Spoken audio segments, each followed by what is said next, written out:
I believe in living by example.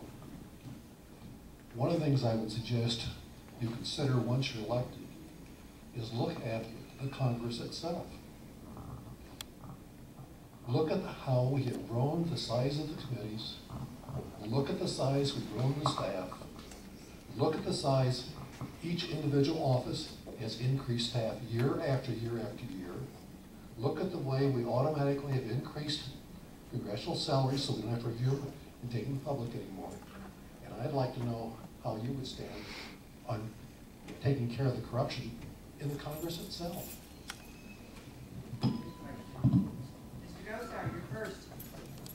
You're exactly right. It starts at home. I've informed the Republican Party that if what you're counting on me if I'm elected to be that R vote whenever you want to, wrong guy. If you're ready to get to work, I am that guy. To roll up your sleeves and get something done. That's number one. Number two, as a small business and a healthcare provider, with an overhead that's approaching 71%, I do know how to make things work. You can't just, for example, in Proposition 100, in education, do we still have in this override a 1-to-1 ratio of teacher to administrator? Wrong answer. That's why I'm against Proposition 100. You can't keep taxing. You just can't do it. So we start by example. I built my own house. I was told I couldn't build my own house. I built my house with $45,000 and a couple credit cards. You do lead by example. And I have plenty of examples to show it. And you can't be afraid to say, hey, you're wrong. I think you can talk to our congressional delegation all about that, because I've told them, you're wrong. But I agree with you. You start home. Light item, light on. In those committees, hey, what are we doing this for? Where does it go? How is it happening? How is it going to infer to the mainstream American? How does that help mom and dad back home? If you can't answer yes to all those and you can't have a zero balanced budget, what's got to go?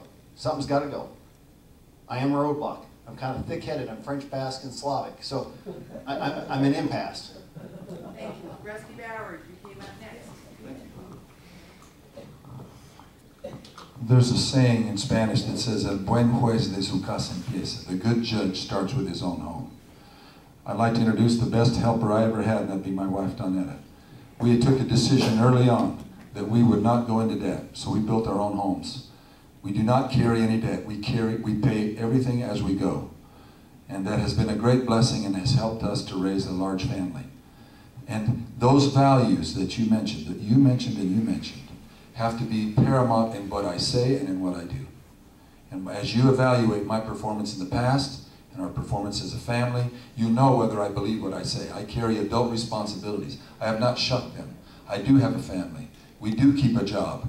We do assume our responsibilities. We pay and help at least 2 households, and sometimes more with all the kids we have. But those things teach us that I don't need a lot of staff.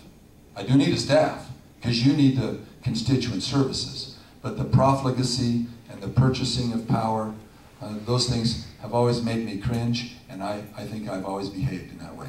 So I appreciate the question, and I will keep that as a beacon in my service to you. Thank you, Rusty. Joe, yours.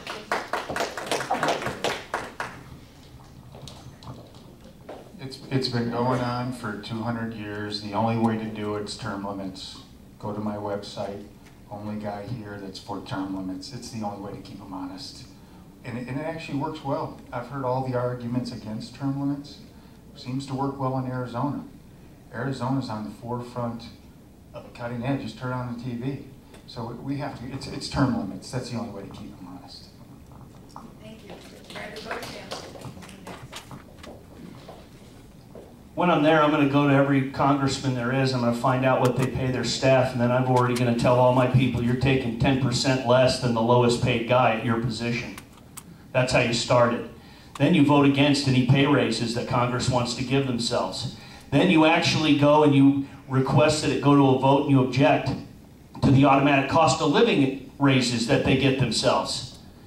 See, every year on my calendar, it's going to be marked. The day I'm going to have to hit the House floor and say, I object to the cost of living raise, you're going to have to put it to the vote. Because the American people deserve to know how Congress is voting and how they're voting themselves gratuities and emoluments. That's what you need to look at. You need somebody who's going to stand on the House floor and say, not only do you not have constitutional authority to spend this money, but I want it to be a roll call vote, and I want the American people to be able to find out who voted yes for overspending and for unconstitutional legislation. And if you do that, the American people will take care of the problem. Because the American people, and it is going to be evident in this election, are going to take care of a large problem. There is going to be a mass turnover in the House of Representatives. And it's not going to be me doing it. It's going to be people from all over the country that have finally become educated and have decided that vigilance is the price of liberty. And we have been vigilant. And in 2010 in the election, they will see what vigilance looks like, and everyone will be forced to be vigilant and accountable while I'm there. Because I will let the American people know what their congressman and what their congresswoman's doing and how they're spending their money and what they're voting for and whether or not they're following the Constitution. Thank you.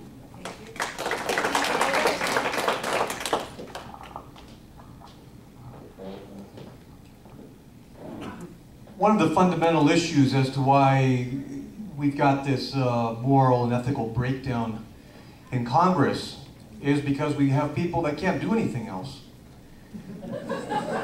These are people that will say and do anything they need to say or do to stay there. It's the best gig they will ever have. The Constitution was designed, that's why term limits aren't in the Constitution. It's not supposed to be a desirable job. It's not supposed to be fun. None of us are doing it for the money, that's for sure. And we're not looking to run because of that. We're doing it because of the sense of service to the community and to the country, and that's what was originally designed. It was supposed to be a chore. It was supposed to be that you watch my farm, I'm going to go away for a couple of years, I'm going to come back, you go, and I'll watch your farm. And that's how it was designed. So term limits, since we've gotten so far away from that, term limits, yes, term limits now are in play, and that's a big issue, and it's a big discussion, and if the Congress can't do it by themselves, then yes, then we'll have to establish limits. I will take a pledge that my term would be limited as far as the number of terms I'd be willing to serve. I'll put a caveat to that, if others would take that same pledge. The problem is those who take that pledge are the ones who are doing it for the right reason. They'll all be gone. The ones who don't take the pledge are the ones we want out of there. And so they're not going to leave, and so it's just going to compound the problem. So we've got to get people that actually have gainful employment, careers, things that they can go back to doing so they're not so desperate to stick to that job. It's not about party, it's not about Democrat, Republican, it's about getting back to conservative values. And I think that I would hope that if we talk to people on either side of the aisle, if we just gave them a roster of, do you think this is important, do you think this is important? I would hope that most people would agree with that. Certainly everybody in this room and most of the public agree with that. We know that already. But it's not being represented in Congress. And so we have to have the ability to eliminate the people that are not representing us. And that's what I would do if I were elected.